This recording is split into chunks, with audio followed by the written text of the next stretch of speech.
อ๋อสำเร็จแล้วพี่น้องมีแต่มืออื่นบุ๊กพาไปใส่มือนี่ฮะไปเอาไว้เอาไว้โอ้ไม่ได้ได้เคยแล้วคืออยู่เด็ดยังก็ยอดยังบ่แม่นเด็ดดอกฮัก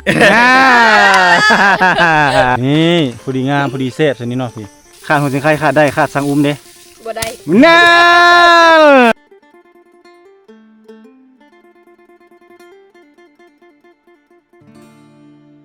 กินน้ำอิ่มแล้วพี่น้องมานี่เห็นบ่อูนั่นมันอยู่ในนั่นแหละจะว่าบ่เห็นนะให้น้องธิดาเพิ่นล้างกระตุกน้ำเนาะเพื่อเฮาสิได้เมื่อเอาน้ำอีกเพราะว่าน้ำกินก็หมดอาหารก็หมดเนาะสิได้ให้บ่เฒ่าเพิ่นกินข้าวกับแจ่วของเพชรไปก่อนจัก2 มื้อบ่ว่าแต่2 มื้อเนาะคาบ1ก็ยังบ่แห้งเนาะสร้างอุ้มเนาะ ให้กินข้าวกับแจ่วของเพชรนี่พอดีเลยนอนลอยเลยทีมงานเฮาส่วนน้องไปสำนันธรรมดาเนาะเจ้าเนาะคือว่าได้บ่มีปัญหาธิดาบ่แต่สำหรับมีมะเขือมันใจแล้วเนาะบ่มีมะเขือจังวะมีเจียวเพชรก็พอโอเคสำนั้นแหละปะตรงนี้ได้แล้วโอเค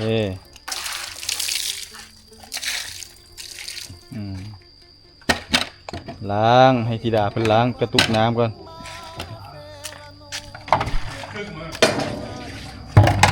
เอาขึ้นมาเอาน้ำที่ปลายตุกพี่น้อง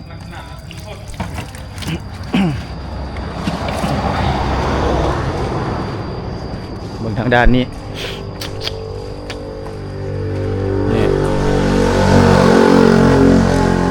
นี่ผสมยังบ่ทันพอตัวนี้เนาะต้องได้เข้าไปโบกทางด้านในอีกตัวนี้เดี๋ยวสิซื้อแนวถูพื้นมาเนาะเพื่อให้ธิดาเพิ่นถูอันนี้เขาย่างออกแล้วมันเปื้อนเอาขนปูนผ่านนี่เด้ก็เฮือนยังบ่ทันแล้วเนาะก็สิเป็นอย่างที่ละพี่น้องประมาณนี้โอ้เริ่มได้เนาะนี่เนาะโอ้โหมันบ่คัดนี่เรียบร้อยนี่เฮ้ยจะน้อยบ่นี่กำลังโบกกำลังสร้างฝาผนังพี่น้องถือว่าห้องน้ำนี่ก็สำเร็จเนาะโอ้สั่งเสียงเห็ดพี่น้องเรียบร้อยได้ไวได้สั่งเสียงนี่ด้านข้างด้านพี่ครบเลยสัสปอมาเนาะปูนเลยสมพรมันจังไวเนาะโบกมันสาบไวสั่งเสียงอันนี้ก็ยังบ่ทันโบกเนาะจังน้อยอีกเนาะอันนี้ยังบ่ทันแล้วเถื่อทีมงานเอาหิวข้าวก็ประมาณนี้พี่น้อง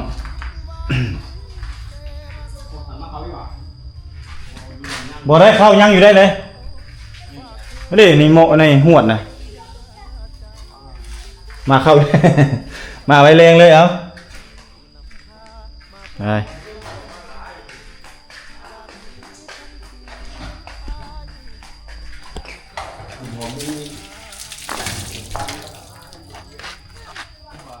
เก็บมาเมื่อไหร่ตุงน้ำพี่ดา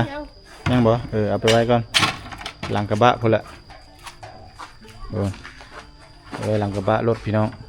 เพื่อตัวแรงๆบรรทุกจะได้เดินทางกลับยืนทางข้างนั่นโอเคทักทายสบายดีท่านผู้ชมเนาะสบายดีโอเคขอสอบถามก่อนเนาะนี่เฮือนทางด้านหลังพี่น้องปู้บ้างามๆเลยคัน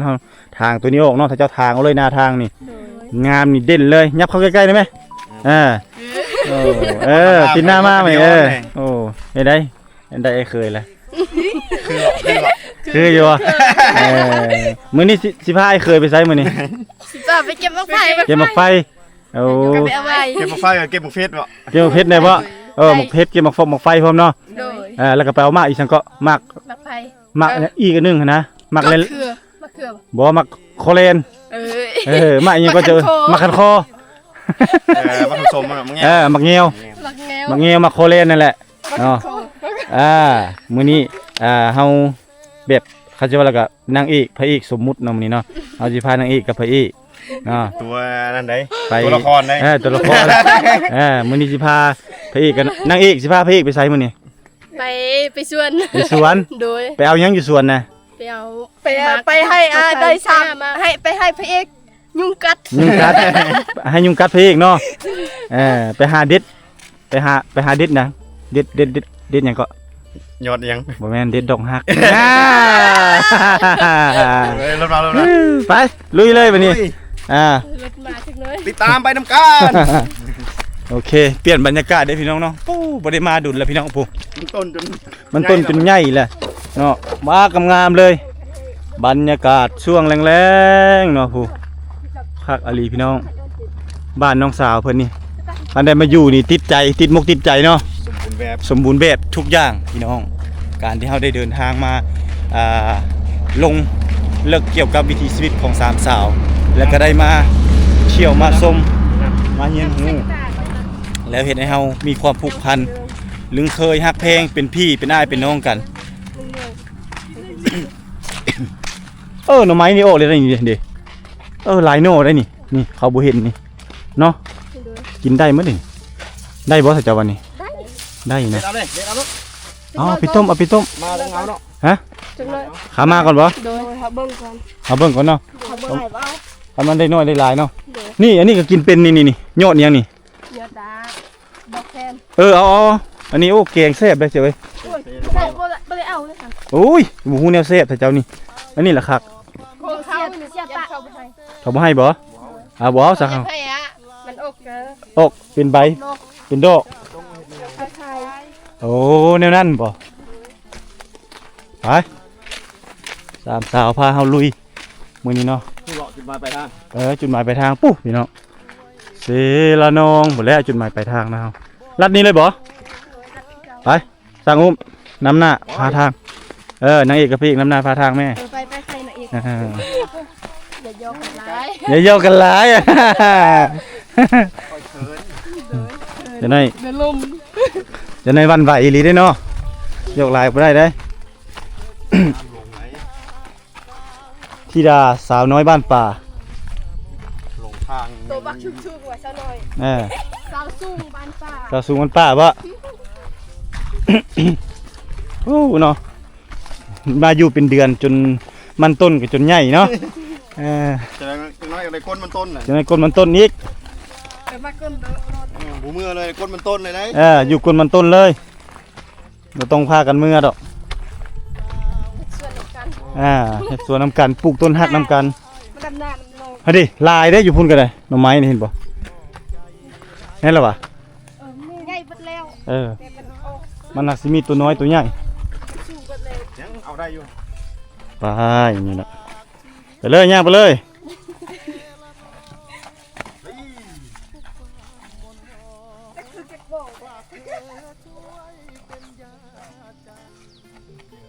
เฮ็ดกับมาใหม่กับเชฟ อันนี้เลยไปโอเคจักพักอีสังสามสาวว่ากินได้เฮาก็เอาเด้ แต่ทุกคนกินได้ แต่เจ้ากินได้เนาะมีพักอีหยังเนี่ยกินได้ตามธรรมชาติเอาโลด กินได้ อีหยังพักติ้วเอาโลดนี่เก็บไปมื้อนี้เฮาสิเมนูซุปผักมื้อนี้น่ะก็มันน่ะสิเฮ็ดให้สู้กินนี่แซ่บๆโลดลาบปลาตัวนั้นเนาะ ลาบปลาลาบเหนียวเนาะ โอ้คักแล้ว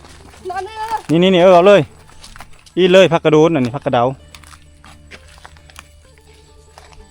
บ่ได้ไปหากับมีผักอันนี้ คักเอาปะใบมันก็เป็นหุ่นซื่อๆใส่นั่นเลยไป มีใครอยากกินมาเด้อก ระโดน จะมีใครกิน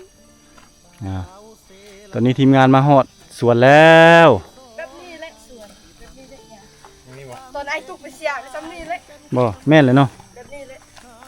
เป็นกินแล้วหนึ่ง อีหยังกลมมึงยัง เจ้า อีหยังโอ้ยเตนนี่บ่อยู่กล้องไม้เนี่ยจะไปกวนมาได้โตะตาแล้วพวกแห้งแหละงามตื้มมาเอามาเครือนี่เอามากอ่อนนี่ อ๋อเห็นแล้ว เอาตัวอ่อนตัวหยังมันลายเลยเด้นี่เอาตัวอ่อนๆเด้อ เอาตัวอีก เอาเมื่อนะ เอาหมดเลยนะ เอา ใครอยากกินสุ่ม อีทเลย ลายแฮง ทีมงานสร้างนี้ ตลอดไอ้น้องเก็บเลย บ่ เก็บตอน ต นั้น ลอดเนาะ ไปใช้ยาตอนนั้นก็เก็บได้ เฮาเก็บมันให้โง่เฮาเก็บมันให้ป่งแม่นบ่ แม่น ถ้าเฮาบ่ปิดแล้วมันก็บ่ป่งเลย เบิ่งมันสุกมันน้ามากก็ได้แล้ว เอาไปว่านนี่ว่านให้มันโอ้อีก ไอ้คุณจะมาก็หิวบ่ได้กินข้าวคอยกับไปได้กินข้าวแกตากิน บ่ได้พากินข้าวเลย ค่อยกับธิดาไปกิน ถ้าเจ้าอดได้เนาะ เมื่อยแฮงเมื่อยไม่อยากกินเลยเสีย โอ้ ยา เสียหญ้าเมื่อยแห้งแล้วบ่ได้อยากกินข้าว โดย โอ้ กินบ่ลงไม่อยากกิน หนูมีอาหารบ่ โดยมีอาหารปลา มีปลาบ่ เองบ่เชฟ นี่โอ้คักอันนี้มะเขือนี่นี่มันกำลังป่งใหม่หน่วยแล้วนี่แซ่บนี่ เต็มมือเลย คนลาย โคตรร้ายเลยมะเขือ แล้วเหลือเก็บเหลือ เด็กพูดละ กูก็บ่ทำคนนั้น ยังเชื่อปลูกเลยนี่สองปีเลย ยอมรับอยู่ทีมงานสร้างนี่มักกินอาหารแบบบ้านๆนะนี่กับประเภทมะเขือบ่นั่นโอ้ยเพิ่นจัดเต็มระบบเลยพี่น้อง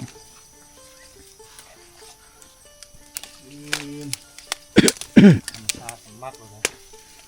น้องคิดว่าในสร้างอะบ่กินเลยบ่ยัดอาหารนะเป็นน้อง โอ้ในสร้างแห่งมักแบบนี้ บ้าน ตำหัวสิงไข่ให้ตำให้แซ่บประเภทหัวสิงไข่นี่ตำหัวสิงไข่คักๆกินเมี่ยงแล้วใช่เนาะอุ้ยคักอะไรเลยแหละ เอวกัดติดใจ คืนน้ำลายแล้วนี่มีวงหรือเปล่าบัดนี้ไปเบิ่งมันเลย ย่านบงพี่น้องเอ้ยทีมงานสร้างเฮานี่ โอ้ยคนพยานบอกจะจับได้ เจ้าหน่อยได้นี่จำให้ไอ้เคยเจ้านี่ ใส่บึง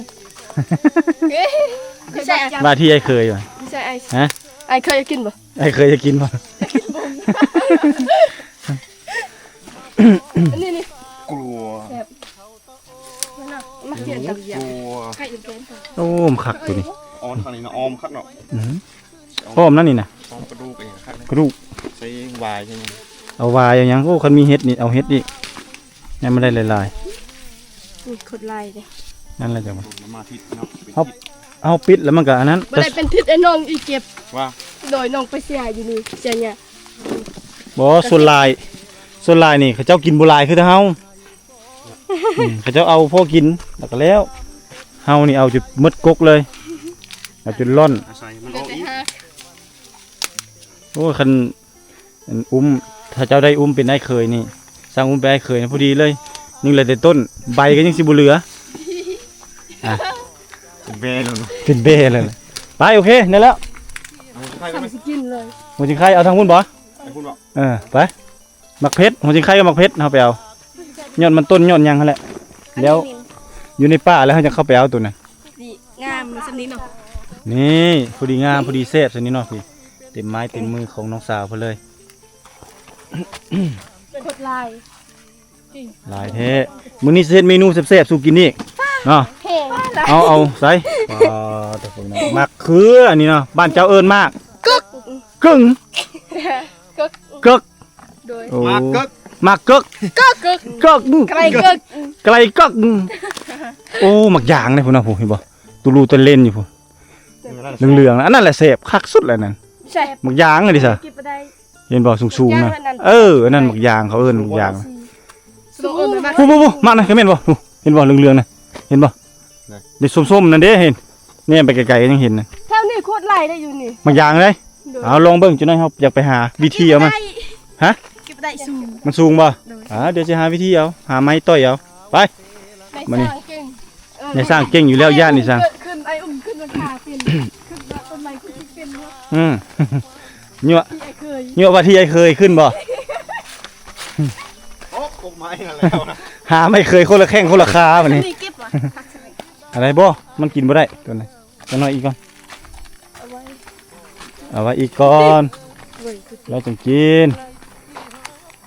เป็นตาอยู่อยู่ดอกสวนน้องสาวคนนี้เนาะ เย็นเนาะ อากาศเย็นหักบ่ไหวแต่ยุงนี่แหละ พูกย่างกันขึ้นนะ ยุงคือสิหลายพี่น้องเว้ยโอ้เสียแล้วเนาะย่านี่เนาะ เสียแล้วเสียมาแล้ว มันเสียส่วนนี้บ่ ยังมาแล้วเสียอยู่นั่นอีก โอ้เปลี่ยนไปเปลี่ยนมา โดยเพราะว่าไหลเลย เอาหัวสิงไข่ไปนี่ โอเคเอาเดี๋ยวเบิ่งหัวสิไข่ งามเนาะเอาตัวใด นี่ตัดออกแกโอ้ยตัดออก ตัดโลดนี่อันนี้ก็ตัดเออ กินบางปีนี่ โบคงตัวนี้ มันขมเอาตัวใดอันนี้บ่หัวสิงไข่ คนสิว่างามมันคนไรก่อนบ่เอาเลย เอาเลย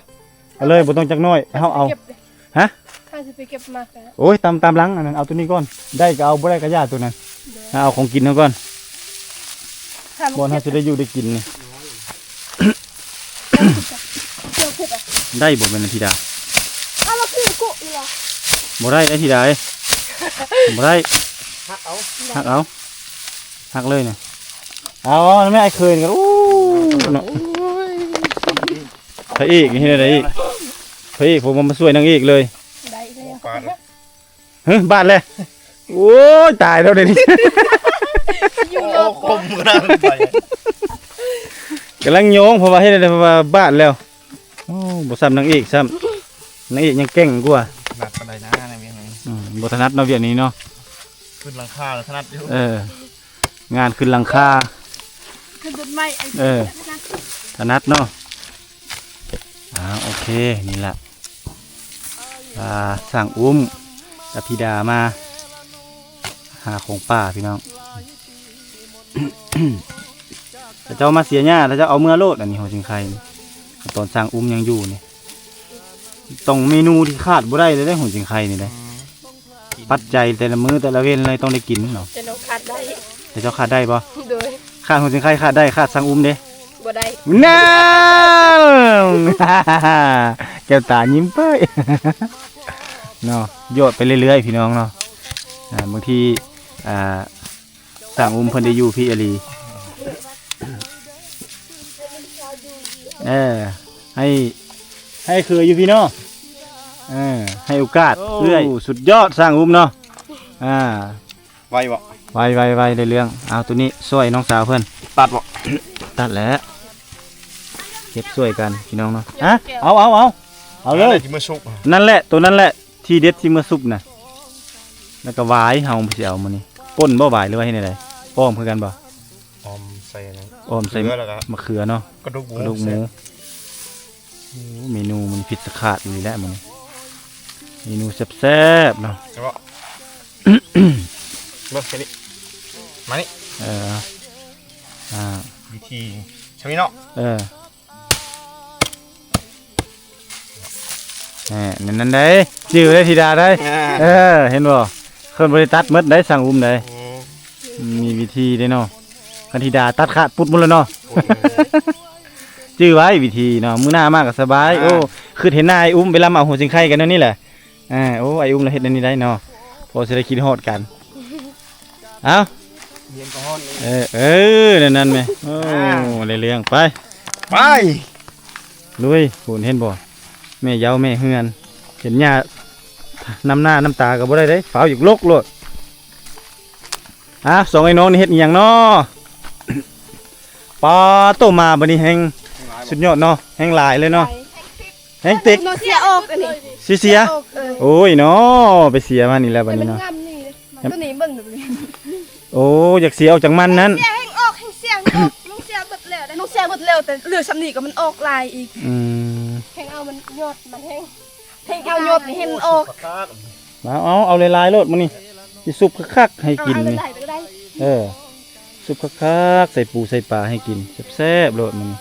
ปลาคือยังอยู่ตัว ยัง เห็นกดลายนี่ นั่นแหละมักนั่นแหละลายๆนั่นแหละสิไปซุปให้กินมันนี่ฮะ ตัวอ่อน กินข้าวน้ำกันแซ่บๆโลดมื้อนี้สิจัดเมนูเด็ดๆให้เลย เมนูพื้นบ้านส่วนหลายสามสาวนี่จะบ่ค่อยเพิ่นได้กินอยู่แต่ว่าเพิ่นบ่เคยเฮ็ดซุปแบบนี้เนาะปลาเด็กมีคันมีปลาโอ้ยเนาะทอดก้อนปลานะเนาะทอดแล้วเขาจะมาตำใส่เอา เนื่องจากว่าปลามันน้อยพี่น้อง ปลามันบ่ใหญ่ แต่ละคนร่วมด้วยช่วยกันเก็บใช้ได้หลายเลยบ่เจ้าได้หลายแล้วว้าวนี่พี่น้องอันนี้บ้านเจ้าเอิ้นพักอหย่าง บัดปงดุก ปัดปงดง โดย กล้วยปงดง โดยกล้วยปงดุก กล้วยปงดงบ้านเจ้าได้สะอุ้มเอิ้นอีหยังนี่ มัน ยอดมันคือกันเนาะ แก้วเลย ยอดเกลียวเนาะยอดมันเกลียว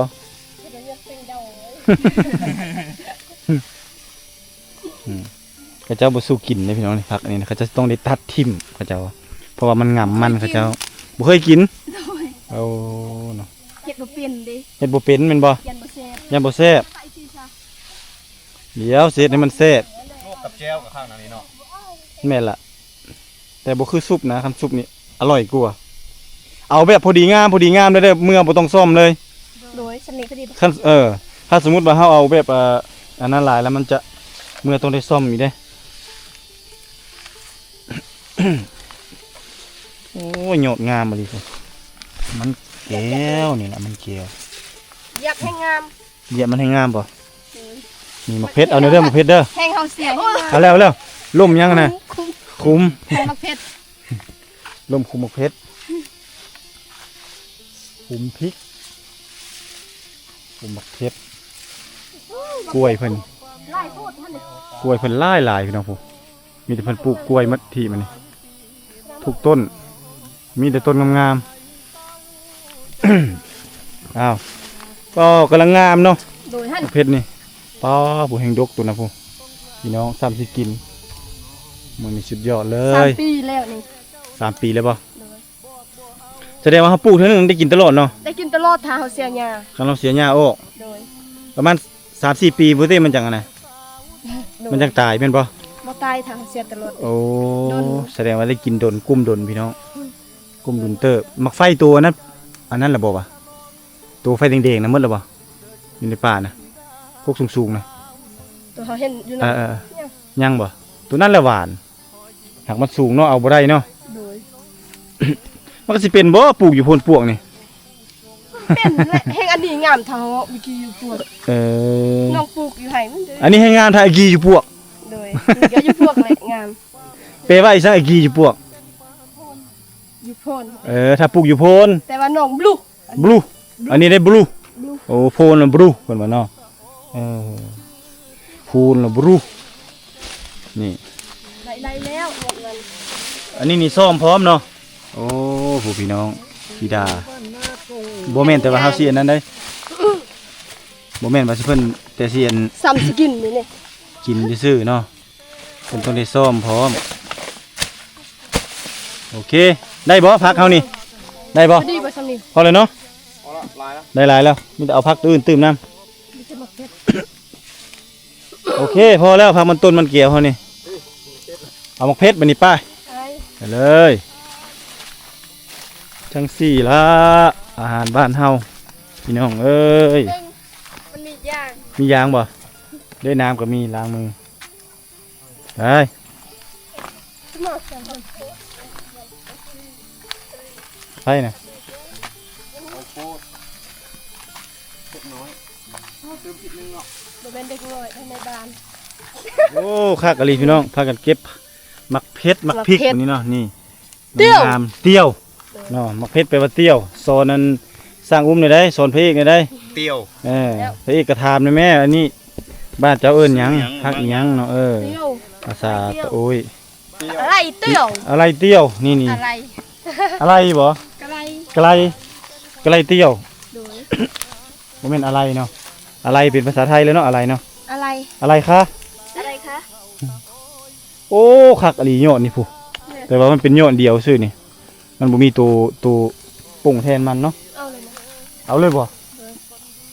โอ้งามคักเลย มันออกหมดแล้วเนาะไปมี เอาอีทเอาไปว่าอีทบ่ แบ่งตังค์ตัวเลย เชียร์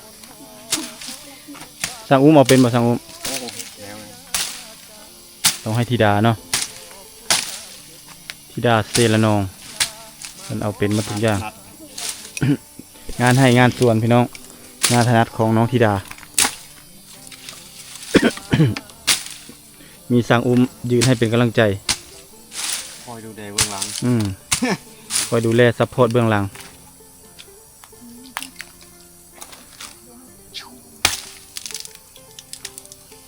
โอเคมึงได้มือเลยได้ พาวบ่พาวบ่พาวบ่ เจ้าทากอันนั้นเราก้นแหละโอเค กินแบบแซ่บกับที่ค้านได้เอานี่เนาะ มันน้ ส่วนลายนี่เขาจะกินแบบเอาดำยอดสองยอดเท่านั้นเด้เขาจะเอาไม่เอาลายคือเฮาเด้เพราะว่าเขาจะไม่ได้ปลูกขายปลูกไว้กินแบบพอเพียงแม่นบ่ธิดา ำโดย แบบพอเพียง กล้วยจนมันสุกคาต้นได้ปะ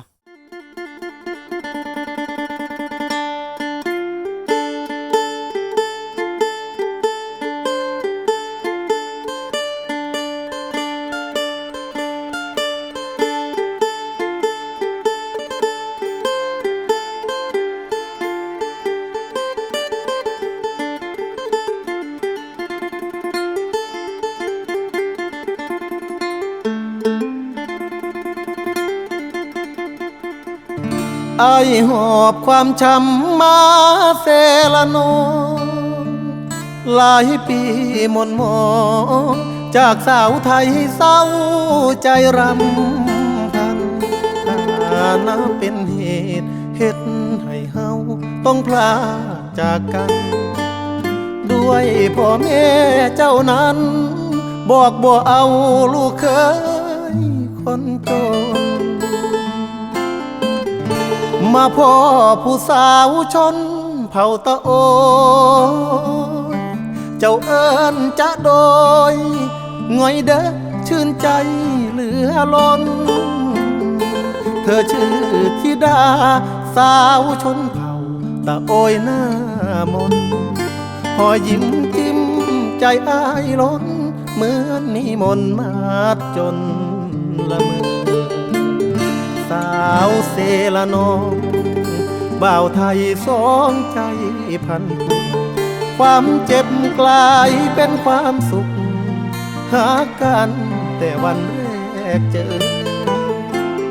สาวเผ่าตะโอยชื่อธิดาอายหาเจ้าเด้อขอบใจหลายเด้อคนดีที่หาพักอายขอฝากชีวิตไว้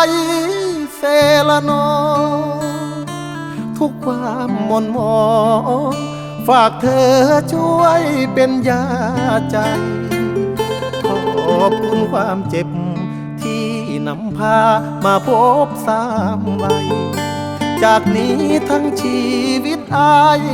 มอบให้เจ้าสาวงามตะโอ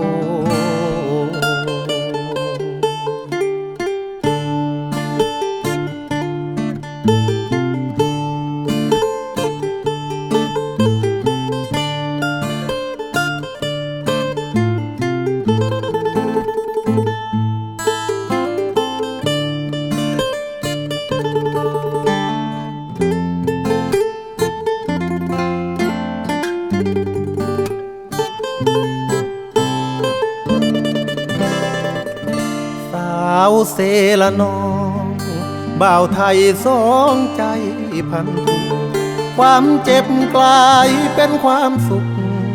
หากันแต่วันแรกเจอสาวเผ่าตะโอยชื่อธิดาอายหาเจ้าเด้อขอบใจหลายเด้อคนดีที่หาพักอายขอฝากชีวิตไว้เซละนองทุกความหม่นหมองฝากเธอช่วยเป็นยาใจขอบคุณความเจ็บที่นำพามาพบสามใบจากนี้ทั้งชีวิตอายมอบให้เจ้าสาวงามตะโอ